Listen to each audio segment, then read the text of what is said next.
es Bolsillos sin Estrés, una producción original de Enclave, y queremos ser tu podcast de confianza en temas financieros, en tus finanzas personales.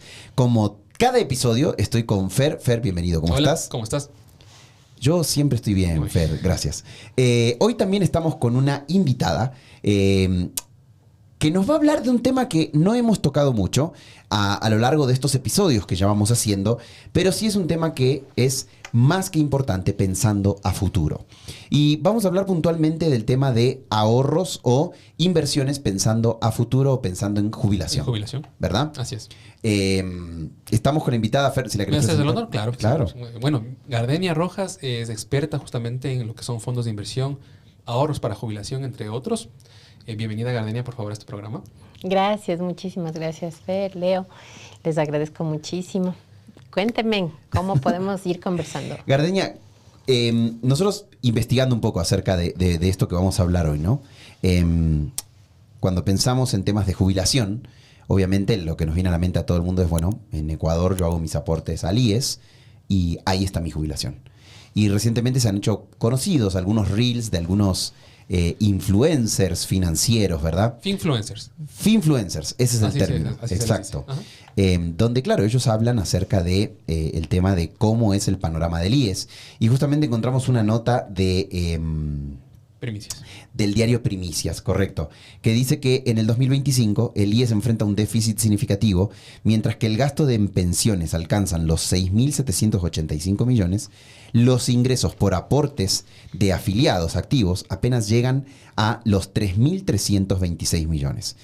Esto indica que el sistema financiero actual, de alguna u otra manera, no es sostenible a largo plazo.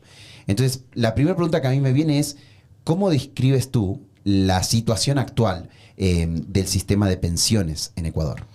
Ya, qué interesante pregunta y también qué preocupante las cifras. Bueno, tenemos que pensar que en el Ecuador existe, a través del Seguro Social Estatal, un sistema de reparto que se llama. ¿Qué quiere decir el sistema de reparto? Quiere decir que la población activa laboral sustenta el pago de pensiones de la población pasiva, es decir, de los ancianos, de los jubilados. Entonces, ese sistema de reparto habitualmente suele, en cualquier país, no estamos hablando solamente del Ecuador, estamos hablando de que por distintas razones, más o menos al año 70 de haber iniciado ese sistema de reparto, puede ya tener inconvenientes. ¿Y cuáles son las razones? Son técnicas. No es una cuestión realmente que no se haya previsto en que esto pueda o no pueda funcionar. Es un tema técnico, básicamente sustentado en que los activos laborales cada vez son menos en relación a los pasivos. ¿Por qué? Porque cada vez la tasa de natalidad es menor. En un tiempo las familias tenían 5 hijos o más incluso. Ahora 1, 2, algunas familias, inclusive parejas jóvenes, no tienen hijos. Entonces, por tanto, esa población activa va a llegar a ser menos cada año. En cambio, la vida, el promedio de vida del hombre ha crecido de 60 años a 65, a 70, 75. O sea, que seamos saludables es un problema a futuro, Fer. Así es. Parece. Ajá. Lo que nos va a indicar es que vamos a tener complicaciones en nuestra jubilación. Queramos o no, Sí. Exactamente, y no necesariamente tiene que ver con el tema de el Ecuador, ¿sí? De hecho, lamentablemente sí, en el Ecuador, ya yéndonos un poco más puntualmente a nuestro país, sí se ha agravado el sistema de reparto. ¿Por qué? Porque hemos tenido varios temas, ¿no? Primeramente, también en el Ecuador ha subido el promedio de vida del hombre. Los planes de salud han fomentado que las personas se cuiden, que gasten sendas cantidades en fomentar temas deportivos, temas de que alienten una salud de más largo plazo, ¿no? Entonces, estos activos laborales también en el Ecuador son menos. Ustedes saben que por más esfuerzos que han hecho ciertos gobiernos, en que inclusive las amas de casa aporten al Seguro Social Estatal, que las empresas siempre se pongan al día, pero como digo, la población cada vez es menos. Hay muchísimo mercado informal. O sea, la población que aporta cada vez es menos. Activa laboral, así Ajá, se llama técnicamente. Entonces, hay mucho mercado informal, es decir, también inclusive partiendo por emprendimientos que que puedan ser un fomento económico, pero no aportan las personas, los miembros de estos emprendimientos al Seguro Social Estatal. Entonces, estos aportes cada vez, como digo, son menos y por tanto no sustentan la población, digamos, pasiva. Otro tema es la apropiación, lamentablemente, por parte del Estado en algunas épocas de los fondos también del Seguro Social Estatal. Entonces se ha apropiado el Estado para destinarlos a otra cosa.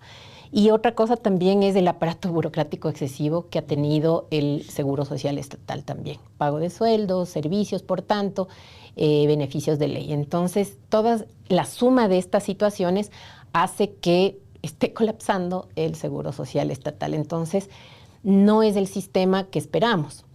Ahora ustedes me dirán cuál es el sistema idóneo, ¿no? Entonces, a eso vamos, creo. Y eso ahí vamos a la siguiente pregunta. En ese sentido, como vemos que tenemos complicaciones, ¿qué nos recomiendan? O sea, sobre todo, ¿qué alternativas existen actualmente en el Ecuador para que podamos ahorrar a largo plazo? Ya, perfecto. A ver, hay muchísimas alternativas que nos llevan a ahorrar de largo plazo, pero yo iría un poco más atrás antes de presentar cuáles puedan ser estas alternativas. ¿Cuál es la alternativa al sistema de reparto? La alternativa al sistema de reparto es la cuenta individual. ¿Qué quiere decir esto? Si es que el sistema de reparto era que yo, activo laboral, aporto para una población anciana, digamos, y ya no sustenta, el sistema de cuenta individual es que yo aporto cuando estoy activo laboral para mí mismo. Es decir, que cuando soy anciano, recojo todo lo que yo he venido aportando. Entonces, parece algo tan simple, tan sencillo. Ay, ¿cómo no se nos ocurrió antes? ¿Cómo no pensamos en algo tan simple? Pero la ejecución de esto es compleja porque ya tenemos una población bastante numerosa, digámoslo así, que está en el anterior sistema. Entonces, justamente los chilenos aquí en la región, en Latinoamérica, han sido pioneros de la cuenta individual en los planes previsionales que tienen justamente en Chile y que se ha diseminado en otros países de Latinoamérica, no inclusive en Europa. Entonces, la respuesta es esa, es la cuenta individual. Ahora, para cuenta individual puedo tener un sistema de cuenta individual obligatorio, como es en algunos países, como digo, de la región, o simplemente yo, como en el Ecuador, tener mi cuenta individual. Entonces, ¿en qué modelos ahí sí de productos puedo tener mi cuenta individual? El producto más idóneo para tener los planes de ahorro es un fondo de inversión. El fondo de inversión o inclusive dentro de las empresas, tal vez un modelo es el fideicomiso de inversión, que es más estricto, digamos, para que incite al trabajador ecuatoriano a tener un fondo de ahorro. Es decir, yo destino de mi sueldo una cantidad para ir ahorrando. Normalmente se estima y se dice que lo óptimo sería el 10% de mi patrimonio familiar. Esto quiere decir que no solamente una de las personas de una unidad familiar debe ahorrar, sino todos aquellos que generan un ingreso familiar, esposo, esposa, entonces ya sería entre los dos un 20%. ¿Los hijos de mayores de 18 10%. años? Los hijos mayores de 18 años siempre que ya tengan y generen ingresos, desde luego. Pero lo importante es justamente ya tener esa cultura de que empiezo a tener ingresos laborales y yo tengo ya mi cuenta en un fondo de inversión. Ahora hay muchas alternativas en fondos administrados y, como digo, el fideicomiso de inversión también es un vehículo interesante que en las empresas fomente el ahorro de los colaboradores y de los trabajadores para que tengan algo alternativo paralelo al Seguro Social Estatal. Ahora, otro tema también que ha producido mucha debilidad en el sistema de reparto es considerar los conceptos de salud y jubilación todo unificado. Cuando a mí me descuentan para pago del Seguro Social Estatal, no estoy aportando solamente para mi retiro laboral o mi jubilación, estoy aportando también para mi sistema de salud. Entonces, no es lo mismo enfermarse que llegar a viejo. Puede un joven estar enfermo. O al revés, un anciano de repente no estar enfermo, pero necesitar recursos. Entonces, es importantísimo que los conceptos puedan irse ordenando también por parte de las autoridades, por parte de quienes fomentan la comunicación asertiva en el tema de prestaciones, ¿no? Porque, como digo, si es que llegamos a la cuenta individual, yo ahorro, pero no estoy poniéndole un apellido, estoy poniéndole un fin, sí, pero puede ser la jubilación, o puede ser comprarme un bien, o la educación de mis hijos, o puede ser de repente salud mismo, pero si yo quiero destinar solamente para la jubilación, yo tengo que ser súper claro que va a ser de largo plazo. De hecho, creo yo que ese es uno de los mayores problemas, porque a lo largo de los diferentes episodios, cuando hemos hablado, por ejemplo, del tema de ahorro, nosotros mencionamos recién en un episodio, ¿no?, que hay que ponerle un nombre claro al ahorro para que sea funcional. Entonces, claro, cuando uno ahorra para una meta satisfactoria en el corto, mediano plazo, de alguna u otra manera es mucho más fácil ahorrar. Pero cuando uno piensa en ahorrar para cuando tenga de aquí dentro de 20, 30, 40 años, se convierte en un tema un poco más complejo. Ahora que hablabas de estos ahorros individuales, ¿verdad? Yo pensaba no sé si estás familiarizada con el término de las AFJP, que hubo en parte de Latinoamérica durante cierto periodo y que también fracasaron de alguna otra manera, ¿no? Porque eran métodos de ahorro privado, o sea, ya no era un tema, vos elegías entre quien guarde mi aporte jubilatorio, sea el Estado o sea una empresa. Y claro, llegaron a la misma situación. Empezaron a capitalizar porque mucha gente aportaba, pero ¿qué es lo que pasaba? No generaban los intereses suficientes para cuando esas personas se jubilaran. Entonces, sí, el sistema público otra vez tuvo que absorber, digamos, en ciertos países ese tema, pero también pensaba en, por ejemplo, los intereses del S&P 500, ¿verdad? Y justo miraba a uno de estos finfluencers que decía, ¿no?, que si vos pones en el S&P 500 $100, creo que era por año o mensuales, lo que generabas en intereses en 20 años cuando te jubilaras era mucho mayor que lo que generaba, por ejemplo, el IES. El mismo ahorro que hubieses generado en algún banco. Exacto, o el mismo ahorro que generas por interés en alguna institución. Entonces, claro, ¿cuáles son los elementos, digamos, que podemos utilizar pensando en el común denominador de las personas que pueden llegar a empezar a decir, ok, voy a guardar esta platita pensando en mi jubilación?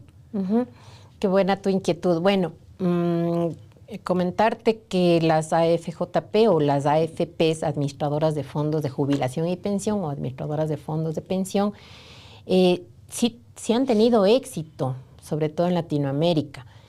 Han tenido sus debilidades, ciertamente, pero justo valiéndome lo que les comentaba antes, todos los países que han adoptado la relación de aporte al ente privado han tenido también que ir compitiendo, ¿no?, con los aportes de aquella población que ya estaba en un sistema estatal. Entonces, prácticamente en muchos países había la dualidad, ¿no?, el sistema estatal y el sistema privado. Entonces, algunos mantenían el doble aporte, un aporte mixto, digámoslo así, al Estado y al privado. Sin embargo, las AFJP y las AFPs han generado ahorro interno para cada uno de sus países importantísimo y, por tanto, desarrollo para esos países. Imagínate tú que en Chile, por ejemplo, gracias justamente al ahorro privado en las AFPs, han pasado de tener 30 instrumentos, por ejemplo, de inversión a más de 300 instrumentos de inversión. ¿Qué quiere decir esto? Que cuando la población va ahorrando, ya no concentra en un solo lugar, digamos, el ahorro, sino que la diversificación es inmensa. Y por tanto, esto genera, al generar ahorro, desarrollo para el país, genera también, mediante estos instrumentos, la oportunidad de diversificar muchísimo y atomizar el riesgo de su inversión, que es justamente un tema que hay que tomar en cuenta. La debilidad de cualquier modelo de inversión, como el que tú mencionas, es que la persona tenga en cuenta el riesgo que puede tener. Como son ahorros para jubilación, digamos, si hablamos de jubilación, son ahorros de largo plazo, tengo que tomar muy en cuenta que el lugar donde vaya a invertir, sea en mensualidades, un capital ya formado, no tenga un riesgo de pérdida, ¿sí? Y claro, el sustento justamente de las administradoras de fondos es que atomizan el riesgo en muchos instrumentos de inversión. No concentran el riesgo y la diversificación es el éxito a futuro. Claro, porque es menos interés, o sea, diversificarlo es menos interés en el corto plazo, pero más seguridad en el largo plazo. No necesariamente menos interés. Puede tener un alto interés justamente producto de la respuesta de esa diversificación. El mercado te ofrece acá en el Ecuador, por ejemplo, invertir en obligaciones, en el sistema financiero, y el retorno de inversión es una tasa que va acorde al mercado. ¿Cuál es el promedio del retorno de inversión que tendrías? Acá en el Ecuador. Acá en el Ecuador, como para tener una cifra. Por ejemplo, en este momento puede oscilar entre un 5 a un 8%. ¿Sí? Depende justamente del mercado. Pero lo importante es que se cumplen 3 cosas importantes a través de esa inversión en administradoras de fondos. La primera es la diversificación, importantísimo porque no concentro en un solo sitio. Si yo me creo experto en que voy a hacer una inversión, yo siempre ya pienso en que puedo diversificar, entonces le pongo un poquito al banco 1, otro poquito a la cooperativa 2, tal vez por acá otro fondo de inversión o en instrumentos como los que tú mencionaste. Pero yo, digamos que rudimentariamente, domésticamente, estoy haciendo una diversificación. ¿Qué mejor si yo encargo a un experto administrador y ese administrador atomiza mucho más mi riesgo? Entonces no concentra en 4 o 5 instrumentos, sino a lo mejor en 20 instrumentos. Y trata de maximizar también el rendimiento. Exactamente. Entonces ese es el segundo punto. Maximiza el rendimiento justamente porque como son fondos mutuos, fondos comunes que tú aportaste, tú también, yo también, entonces ese patrimonio común que se logra hacer entre varios depositantes, varios inversionistas, se invierte en el sistema y por supuesto las tasas son más atractivas que si yo fuese con mis $100 de ahorro, con mis $20 de ahorro al banco o al lugar donde esté invirtiendo en la administradora, por ejemplo, de fondos. Entonces, esa es la segunda parte. Y la tercera, muchísimo, muy importante, es el interés compuesto. No. Este modelo de inversión tiene una acreditación de rendimientos prácticamente diaria. ¿Sí? Es algo bastante más técnico de explicar porque tiene que ver con la unidad de valor cuota, pero el tema es básicamente que la persona que hace su inversión en estos fondos administrados o en participaciones, cada día tiene la acreditación del rendimiento a su capital y sobre este nuevo capital vuelve a calcularse para el día siguiente. Entonces se extrapola bastante más su rendimiento en el tiempo gracias al interés compuesto. Es decir, que genera rendimiento sobre el rendimiento. Por supuesto. Y esto justamente, claro, acumulado y a largos plazos, que son justamente los fondos de jubilación, que son en promedio unos 15, 20... O más años. O más años. Claro. Depende mucho desde la edad que quieras ahorrar. De hecho, justamente se iba a preguntar, ¿no? Porque, o sea, pensando en el panorama que nos presenta hoy, y la otra vez hablábamos de las generaciones, ¿no? Y hablábamos de que hay una generación que dice, yo ya no llegué a tener bienes. Yo ya no voy a llegar a poder comprar inmuebles, porque ya lo hicieron casi todas las generaciones anteriores. Entonces, ¿cómo le hablamos a esas generaciones pensando a futuro? ¿Desde cuándo tienen que empezar a invertir en su jubilación? Ya, qué buena tu inquietud. Justamente el tiempo es el mejor aliado, ¿no? ¿Y por qué es el mejor aliado? Justamente. O sea, vos, Fer, estás... Yo estoy fuera. Claro, estás fuera. Y tú también. Sí, no, pero Fer es grande ahorrador. Sí. Sí. Gracias, Gabo.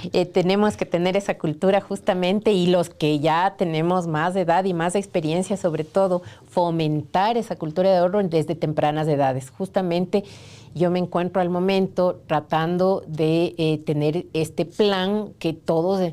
La población, ojalá la que más llegue posiblemente con los productos, es desde tempranas edades.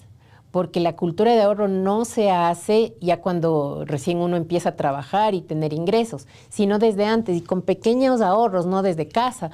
Sal de la habitación, apaga la luz, recicla tus cuadernos, no desperdicies, en fin, o sea, no solamente el ahorro está ligado o asociado, digamos, al concepto de dinero, sino que a través de esos ahorros vas llegando al ahorro de dinero también. Entonces, esa educación tiene que comenzar desde tempranas edades, ¿no? Básicamente, tomemos en cuenta que también el ahorro son decisiones de vida en la familia. no tienen que ver solamente con cuánta economía vas a contar después, sino que son decisiones para educación, para salud, para la jubilación, para el porvenir, para la vivienda, para emprendimientos. Entonces, son decisiones de vida, realmente. ¿Qué beneficios consideras que hay aparte, obviamente, de todo el largo plazo y el rendimiento que tú vas a tener? Pero en el mercado existen a lo mejor otros tipos de beneficios para las personas que ahorran. Claro que sí. Dentro de esta cultura, digamos, de ser previsivo, no es solamente el tema de ahorro, ¿no? La previsión es también tener contemplados planes de asistencias, puede ser, de seguros y beneficios adicionales que puedes tener, porque como decíamos, no todo es la jubilación, también tiene que ver una previsión, la salud. Correcto. El no causar daños a terceros, por ejemplo, con un choque si yo tengo un vehículo. Entonces aquí en nuestro país tenemos muy poca cultura también de previsión. Entonces en otros países no salen a la calle con su vehículo si su vehículo no está asegurado, por ejemplo. De hecho hemos hablado de ese tema algunas veces, ¿no? Y hasta analizando vimos que hay países donde está prohibido que el vehículo circule sin un seguro, por ejemplo. Exactamente. Entonces ya pasa por el tema de no solamente causarte daño a ti, sino a terceros, o, como digo, fomentar esa cultura de previsión, ¿no? Todo el mundo sabemos que vamos a llegar a fallecer, pero estás siendo previsivo para tener tu sistema exequial, por ejemplo. ¿Ya? Por ejemplo, el tema también de accidentes o de otro tipo de previsiones, ¿no? Ahora, tenemos que tomar en cuenta también que pasa el tema del ahorro por un tema de dignidad también, de dignidad, de confianza, ¿no? Es un tema de tener la seguridad emocional de prepararse para el futuro, para cualquier adversidad que tengamos en el futuro, ¿no? Y claro, ¿qué necesitamos? Empezar. Así es. En el tema de los empleadores, ya topamos el tema del IES, pero ¿qué papel pueden jugar los empleadores en fomentar el ahorro para la jubilación de sus empleados? Qué importante tu pregunta. Realmente tienen una altísima responsabilidad y sobre todo también una carta importante de motivación. ¿Por qué? Los nervios que genera el estar endeudado, por ejemplo. El estrés financiero, la falta de orientación en un manejo de caja, de flujo de caja, ¿no? Es totalmente adverso para la tranquilidad emocional del trabajo. Entonces, ¿cómo pueden los empleadores fomentar esto? Promoviendo justamente que las empresas que administran puedan brindar a lo mejor charlas de finanzas personales a sus empleados, haciendo orientación financiera, ¿verdad? Educación en orientación financiera y también fomentar el que ahorren una parte de su salario. Mira, muchísimos empleados de las empresas piden que se acrediten los fondos de reserva del IES a su sueldo, ¿no? A su pago mensual. Pero claro, los fondos de reserva, como su nombre lo indica, deben ser recursos que están destinados para tener algo en un evento inesperado, para la cobertura de ese evento inesperado. Sin embargo, se torna plata de bolsillo. Claro. Entonces, ¿qué mejor que los empleadores, una vez que ya están permitiendo que se puedan tener estos recursos en el mes, ¿no? En el salario? Qué mejor si pueden promover también que por lo menos esa parte también guarden para ahorro familiar. Entonces, este ahorro familiar es una decisión de pensar estratégicamente, básicamente para el futuro, ¿no? Nosotros siempre aquí en Bolsillo Sin Estrés damos consejos prácticos de la temática que estamos trabajando en cada día, ¿verdad? Y en este caso tenemos 3 consejos que son para el ahorro a futuro o para lo que es el ahorro de jubilación, por decirlo de alguna manera. Y el primero es, lo hemos dado varias veces cuando hablamos de ahorro, y es automatizar un ahorro.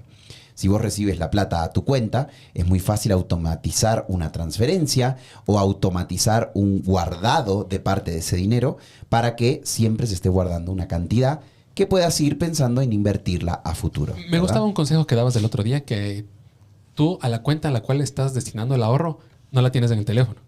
Para nada. No. Para nada. Justamente para no tener esa tentación. La tentación de usarla, claro. De hacer una pequeña transferencia o con la tarjeta de débito, ¿no es cierto? El segundo consejo es ponte una meta concreta.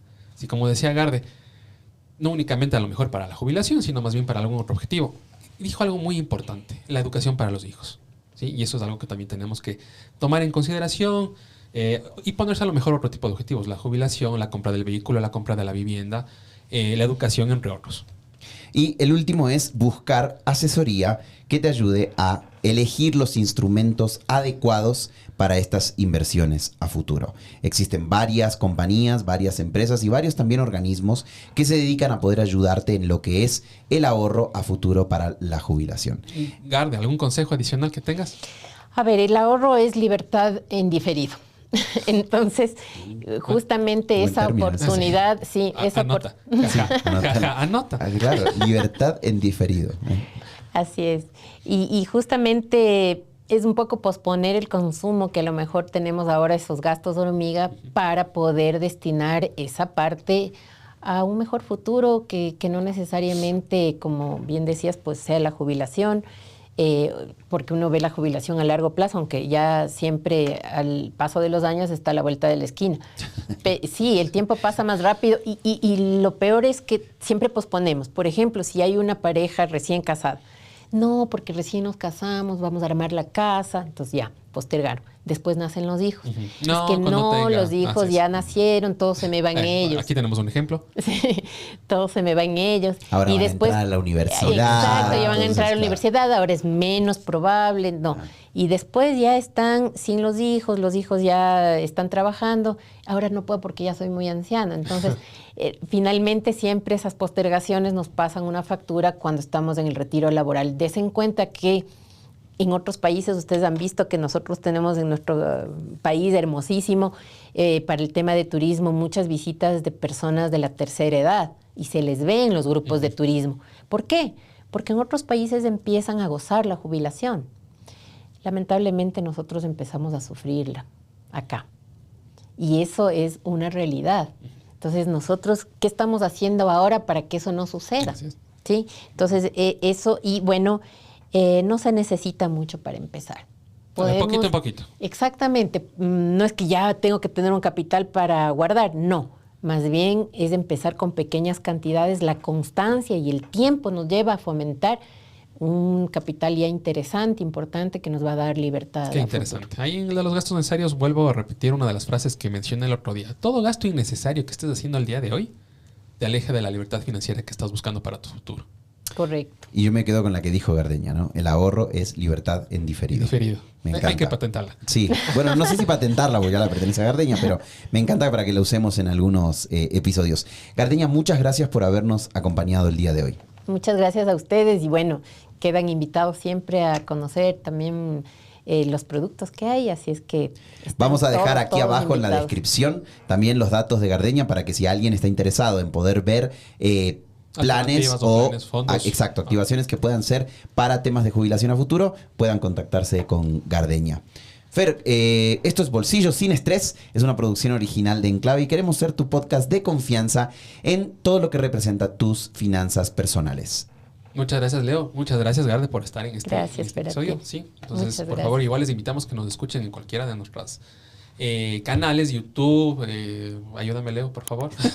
Spotify, Apple Podcast, estamos en todas las plataformas de podcast, incluyendo YouTube también. Estamos también en todas las redes sociales, nos encuentran en todas como Bolsillo sin Estrés. Y estamos Gracias. todavía con el tema del regalo del libro que Así es. dijimos. Era el libro de David Ramsey. de Dave Ramsey. El título del libro era Transformación total de tu dinero. La transformación total de tu dinero. La dinámica está en nuestras redes sociales. Es simple. En ese reel tienes que comentar qué consejo has escuchado aquí en Bolsillo sin Estrés que te ha funcionado o que más te ha gustado. Hoy tuvimos varios, ¿no? Hoy tuvimos Hoy algunos. tuvimos algunos. Claro que sí, algunos. Entonces comentas ese consejo y ya estás participando por el sorteo del libro de Dave Ramsey. Perfecto. Eh, Muchas gracias. Gracias, Leo. Gracias, Garde. Sí. Gracias a ustedes. Nos vemos en un próximo episodio de Bolsillo sin Estrés. Chau, chau.